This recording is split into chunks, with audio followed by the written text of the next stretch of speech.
최고의 복수를 꿈꾸다 이 제목으로 하나님 말씀 함께 나누겠습니다. 할렐루야. 오늘도 주님 안에서 평안하시고 성령 충만하시기를 주님의 이름으로 축복을 드립니다. 감사한 것은 이 굿모닝 기도회를 통하여 요한계시록의 말씀을 우리가 보고 있는데 하나님 앞에서 이 말씀을 볼 때마다 두렵고 떨림으로 서게 되는 것 같습니다. 그리고 예수 그리스도 외에는 오직 소망이 없다라는 것도 믿어지게 됩니다. 그래서 끝까지 예수님만을 믿기만 한다면 영원한 승리가 주어진다는 말씀을 믿음으로 받았기에 오늘도 힘을 내시기를 주의 이름으로 축복합니다. 요한계시록 2장 말씀을 우리가 끝까지 읽었습니다. 에베소, 서버나, 버가모, 그리고 오늘 두아디라, 이 교회의 모습을 보았는데 특별히 앞에 세 교회를 우리가 볼 때 공통점이 있어요.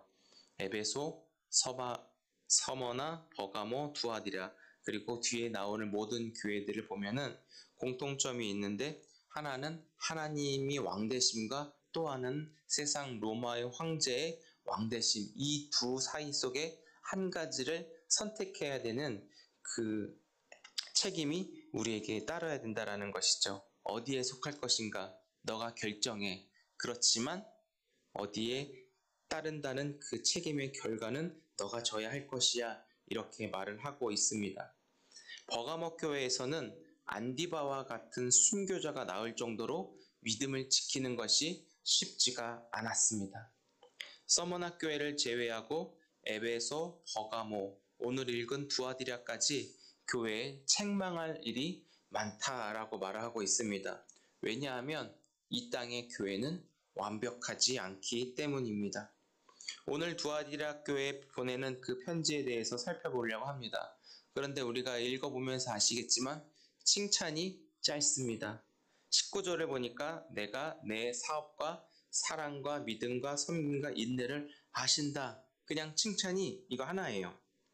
그렇지만 두아디라 교회의 책망을 우리가 좀 눈여겨봐야 할 것입니다. 왜냐하면 이 7교회에 보낸 편지 중에서 그 책망의 부분들을 우리가 그냥 간과하고 지나칠 때가 많이 있지만 그 책망의 말씀을 통하여 때로는 내 모습을 비춰보고 내가 피할 수 있는 길이 여기에 있구나 라는 것을 알기 때문에 책망의 말씀을 집중해서 보시기 바랍니다. 우리 20절, 21절 말씀을 같이 한번 읽어보시겠습니다.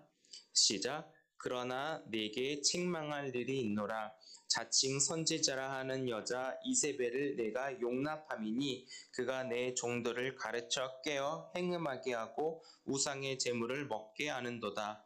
또 내가 그에게 회개할 기회를 주었으되 자기의 음행을 회개하고자 하지 아니하도다. 아멘. 점차 이 죄의 강도가 세지고 심판의 강도가 세져감을 볼 수 있습니다. 여기서는 자칭 여선지자라고 불려지는 이세벨을 용납한 것에 대해서 지적하고 있고 회개할 기회를 주었는데도 회개하지 않는 것에 대한 지적을 또 하고 있습니다. 이세벨이 여러분 어떤 사람입니까? 엘리야 시대를 우리가 좀 떠올려 볼 수가 있죠. 이스라엘 백성 가운데 가장 악하다고 가장 잔인하다고 불려지는 아합 왕의 부인이 바로 이세벨이었습니다. 그런데 이 개인적으로 제가 말씀을 준비하면서 생각할 때 아합 왕이 왜 이스라엘의 다른 왕보다 더 악하다고 불려지게 되었나, 그 궁금증 중에 하나는 이 이세벨 때문이지 않았나라는 생각이 듭니다. 이 이세벨이 얼마나 잔인하고 끔찍한 사람이었는가는 열왕기상을 보면 알 수가 있는데, 대표적으로 한 가지 사건만 꼬집어 보자면 열왕기상 21장에 나봇의 포도원 사건이 나오는 것을 알 수 있습니다. 아합 왕이 저 포도원을 갖고 싶은데 어찌할 바를 모르자 이 이세벨이 공권력을 가지고 포도원의 주인을 죽일 뿐만 아니라 포도원을 쟁취하는 그 여인의 모습을 볼 수가 있습니다. 공권력을 행사해서 개인의 재물을 손에 넣는다는 것은 있을 수가 없는 것입니다. 이것은 하나님께 대한 정면 도전이기도 하는 것이죠. 하나님은 가난하고 연약한 자들에게 관심과 사랑을 나타내십니다. 이렇게 공권력을 통하여서 약자들을 돕고 섬기면서 나라를 유지해야 되는데 그렇게 하지 못했음을 볼 수가 있다라는 것이죠. 연약한 자들의 것을 공권력을 가지고 행사할 때 어쩌면 이것은 하나님이 진노와 심판을 일으킬 수 있는 짓이라는 것을 알 수 있다라는 것이죠. 이런 이세벨의 악한 이미지를 두아디라 교회에 편지를 써서 어쩌면 예화로 든 것은 아닐까 이런 생각도 해보게 됩니다. 오늘 이 요한계시록에 표현되어 있는 이세벨은 스스로 선지자 노릇을 하면서 하나님의 종들, 즉 예수 믿는 사람들을 향하여 음행을 저지르게 하는데 그 음행의 종류 중에 하나인 우상의 제물을 먹게 하였다라는 것을 말하고 있습니다. 두아디라 교회는 무역이 굉장히 발달한 상업도시입니다. 사도행전 16장에 보면은 옷장사 여인 누구 있죠? 루디아. 예, 거기도 루아디라 출신이거든요. 두아디라죠, 두아디라. 발음이 어려워. 이 도시의 이방의 종교의식과 전통에 참여하도록 그런 문화들이 막 일어나는데 그렇게 참여하지 못하는 사람들은 경제적인 압박으로 인해서 엄청난 피해를 받을 수 있기 때문에 여기에서 예수 믿는다는 것이 얼마나 큰 고통일 뿐만 아니라 생계와 유지되기 때문에 엄청난 믿음을 요구하는 것을 볼 수 있습니다. 요한계시록을 읽다 보면 하나님을 대적하는 세력들을 관한 표현들이 많이 나오고 있습니다. 어둠의 세력, 사탄, 거짓 선지자, 음녀, 바벨론 이런 다양한 어둠에 대한 표현, 하나님을 대적하는 세력에 대해서 이야기를 하고 있는 것을 보게 되는데 이세벨은 자칭 선지자라고 불려졌으니까 어쩌면 거짓 선지자로 불려지는 하나님을 대적하는 자로 보일 수가 있는데 그가 아까 말한 대로 음행하도록 앞장서서 사람들을 죄의 나락으로 빠뜨리게 하는 장본인이었습니다. 그래서 이세벨의 이름이 나오면서 어쩌면 두아디라 교회의 음행이 더 부각이 되지 않았을까 싶기도 합니다. 근데 더 무서운 것은 회개할 기회를 박탈시키도록 조장하고 있다라는 거예요. 주님이 재림하시기 전까지는 회개하고 돌이키면 주께서 기회를 주시거든요. 그런데 회개하지 않는 것조차 이야기하고 있다는 것은 좀 많이 달라지게 되는데 이 부분을 크게 책망했다라는 거예요. 아까 말씀드렸죠. 기회는 언제까지? 주님 재림하실 때까지만. 주님이 재림하고 나서 그 이후에는 주님의 강력한 심판이 일어나는데 그 누구도 그 심판 앞에 감당할 수 없다라는 거예요. 그 두려움을 이 사람들은 모르는 것 같습니다. 회개는 어제 말씀드린 대로 이 기회임을 여러분 놓지 않으시기를 주의 이름으로 축복합니다. 회개하지 않을 때 주어지는 심판의 결과가 바로 오늘 말씀에도 나와 있다라는 거예요.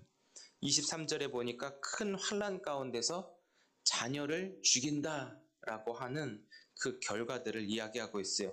저는 이 자녀를 죽인다 이것보다 더 무서운 심판은 없다고 생각합니다. 출애굽기 12장에 보시면 애굽의 10가지 재앙 중에서 어떤 재앙? 마지막 장자의 그 죽음의 심판을 보더라도 얼마나 그 애굽 당시에 큰 공포와 두려움이 있었는지 모릅니다. 아무리 살인자, 도둑, 음행하는 자와 같이 나쁜 사람들이 손가락질 받아도 자기 자녀는 얼마나 아끼고 끔찍하게 여겼겠습니까?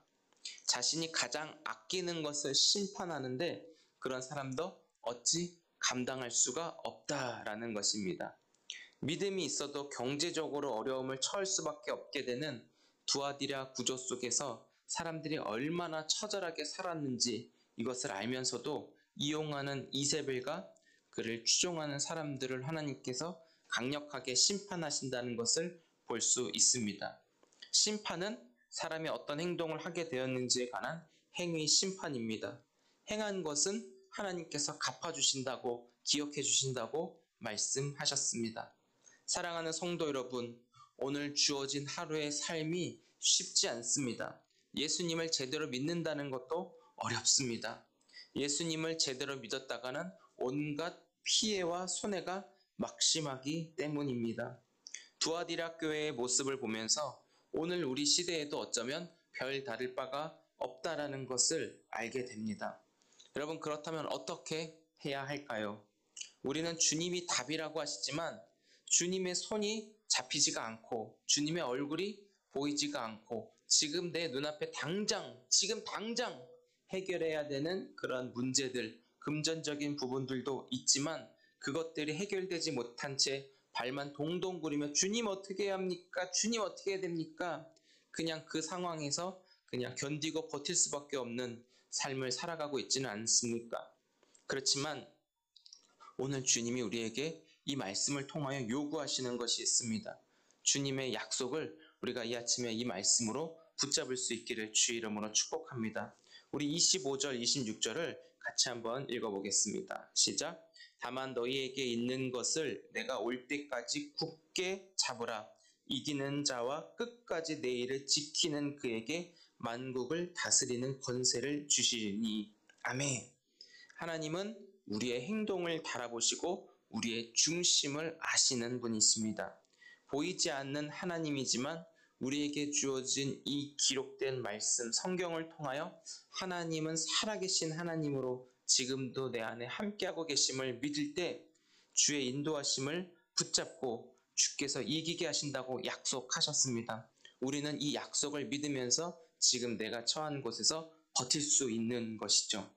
오늘 하루를 살아가면서 여러분 회개의 기회를 포기하지 마시고 그리스도 안에서 약속이 성취될 것을 끝까지 인내하는 믿음으로 우리의 오늘 삶의 자리에 서 있으십시다.